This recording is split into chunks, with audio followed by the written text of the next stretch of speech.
This case is about traditional organized crime. The mafia, the mob, whatever handle you want to give it. Organized crime continues to thrive in our communities. They are successful, they're well structured, they have hierarchy, which insulates those higher up in the organizational ladder. They are invested in diverse and lucrative ventures. Some of their businesses are legitimate, but others aren't. That's why their organizational heads drive around in armor-clad vehicles with bodyguards, unlike the CEOs of other multinational companies. On May 2nd, 2017, Angelo Musitano was gunned down in the driveway of his Waterdown home. He was a member of Hamilton's Musitano crime family. It was evident from the beginning that this very public execution was likely the result of his involvement in the family business. The exact motive is still not known. We believe there are members of Mr. Musitano's family and associates that know the exact motive for his murder.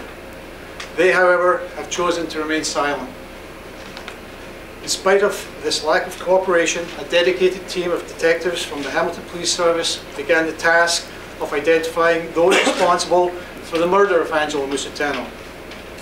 Due to the victim's ties to organised crime, members of the RCMP Hamilton Niagara Detachment entered into an unofficial joint forces project soon after the murder. As a result of established policing methods, such as video analysis and review, witness statements, forensics, and intelligence information, the investigation identified Michael Cudmore, Daniel Tomasetti, and Jabril Abdallah as being directly involved in the planning and murder of Angelo Musitano. It was evident from the investigation that these three individuals were not the masterminds behind the plan to kill Angelo Musitano, and a number of other persons of interest were identified. By September 2017, a link to the murder of Mila Barberi and the attempted murder of Saverio Serrano, approximately 6 weeks before Angelo Musitano's murder, was established. Detective Sergeant Kilby will talk more about that case in a few minutes. It would be fair to say that Mila Barberi was not the intended target that day, and Mr. Serrano was. His father, Diego Serrano, is connected to organized crime in the York region. As you have already heard, the linkage between the cases resulted in the creation of Project Scopa. The planning of these murders started in the late fall of 2016 and continued into spring of 2017 by Michael Cudmore, Jabril Abdallah, and Daniel Tomasetti. We believe others were also involved. They are known to have been involved in a sophisticated and well-organized surveillance scheme which not only targeted the victims, but the victims' family members and associates. Over 150 judicial authorizations have been obtained and executed during the investigation, and thousands of hours of surveillance video has been viewed in order to solve these murders. In January and February of 2017, a number of search warrants were executed on the accused residences. Sorry, that should be 2018, as well as some of the persons of interest. This resulted in further evidence being obtained. Around 3 p.m. yesterday, Jabril Abdallah was arrested without incident and appeared in court in Hamilton this morning. On May 20th of 2017, Michael Cudmore is known to have flown to Cancun, Mexico, and he is believed to have joined Daniel Ranieri down there. Ranieri is a person of interest in the murders of Mila Barberi and Angelo Musitano. Daniel Ranieri had fled to Mexico in 2015 after a warrant for his arrest was issued in Ontario as a result of Project Forza, which was a York Regional and RCMP project into organized crime. He was living in the Cancun area under the alias of Diego Ramirez Diaz. In March 2018, Daniel Ranieri's body was found in a ditch in the Cancun area. He had been bound and executed. Up until that time, Michael Cudmore had maintained regular contact with his family here in Canada. They are now concerned for his safety and well-being, as he has uncharacteristically lost touch. Cudmore's family have been apprised of his connection to Daniel Ranieri and the fact that Ranieri was murdered in Mexico. Michael Cudmore's family have officially reported him as a missing person.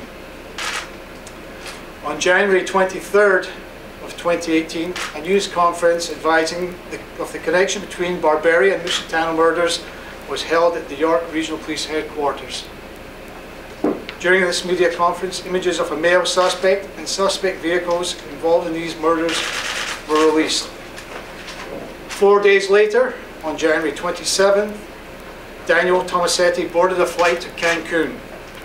He was supposed to return a week later, but failed to do so. Daniel Tomasetti ran a travel business called Wave Travel. He is known to have connections in Mexico. His family are more than aware of his status in this investigation, and they have not reported him as a missing person. Canada-wide arrest warrants have been obtained for Michael Cudmore and Daniel Tomasetti. Investigators will be having them endorsed to be valid internationally, and will be in touch with Interpol and the Mexican authorities to assist in locating and apprehending these two individuals. Once arrested, they will be returned to Canada to stand trial.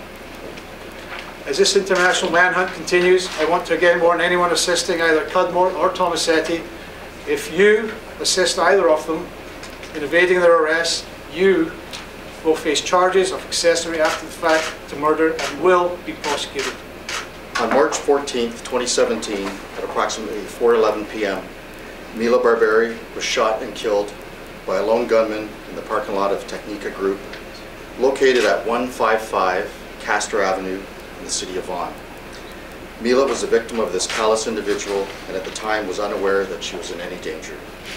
Her boyfriend, Severio Serrano, age 42, was a victim of this shooting, suffering 2 gunshot wounds to his body.